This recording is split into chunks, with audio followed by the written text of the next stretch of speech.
আমাকে চিনতো, তো আম্মা করে দিত, উনারে ডেকে নিয়ে আসছে। উনারা বলছে যে আমার বাসায় আসেন, তো ওই আন্টি আসছে, উনি আবার ভালো রান্না করতে পারে ফরিদপুরের। তো আন্টি আসছে, ওনারা দুজন মিলে গল্প করতে করতে পাট শাক বাচ্ছে, তারপর আন্টি রান্না করে দিচ্ছে, আমি খাইছি। আর বলছে তোমার মা বলছে তুমি নাকি পাট শাক খাইতে চাইছো, আন্টির জন্য তোমার তোমার আম্মা বলছে আমরা একটা পাট শাক রান্না করে দিতে, কারণ আন্টি নাকি ভালো রান্না করে এটা। আম্মু রান্না করে ভালো, কিন্তু ওনারটা ভালো হয়, এই জন্য আম্মু ওনার ডেকে নিয়ে আসছে যে পাট শাক রান্না, আমার ভাইয়া পাট শাক খাইতে চাইছে, আপনি এটা পাট শাক রান্না করে দেন। আমি পাট শাক চিনিও না, আমি খালি খাইতেই পারি।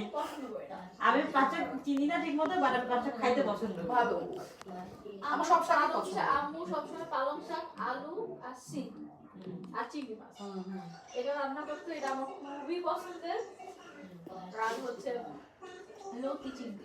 লতি চিংড়ি আমার খুব পছন্দ। লতি চিংড়ি আমার বাসায় প্রচুর খাওয়া হয়। আমি তো দেখাচ্ছি আমি কি খাই। লতি চিংড়ি আমি প্রচুর খাই। আমি পুঁইশাক দিয়ে চিংড়ি মাছ মাঝে মাঝে রান্না করি। I just love it. আমার কাছে ইলিশ মাছ আসবে, লেজ করতে হবে না, অসম্ভব। এটা করতে অনেক টাইম লাগে না, কাটা মাছ আছে। কতক্ষণ লাগে একটা ইলিশ, একটা লেজের কাটা বাছতে কতক্ষণ লাগে? ছেঁচানি দেওয়ার পরে কাটাগুলো এমনিতেই হয়ে যায়। আরে ভাই একটা লেজ তো ছোট, কতক্ষণ লাগে কাটা বাছতে? আর তুমি যখন ছাঁচবা তো কাটা এমনি কাটাগুলো বের বের হয়ে হয়ে আসে। আসে। এটা জাস্ট আমরা ওটা হ্যাঁ, ওটা সরাই দেবো, ওটা